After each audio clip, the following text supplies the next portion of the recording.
What is up everyone, in today's video I am going to show you how to fix Realme C75x won't send MMS messages. So let's start the video. First of all, check your network connection works properly or not. After check your network connection, then swipe down to your control center and turn on mobile data. After turn on your mobile data, then go back and open settings. In settings, scroll down and click on apps. After clicking on apps, then click on app management.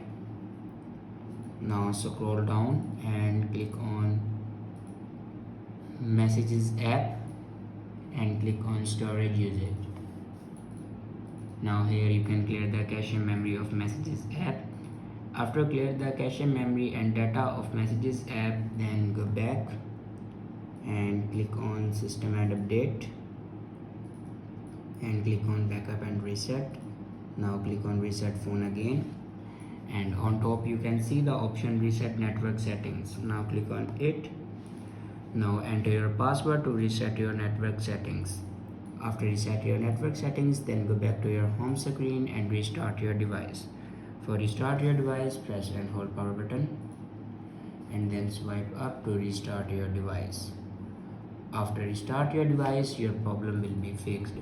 I hope this video is helpful for you. Thanks for watching.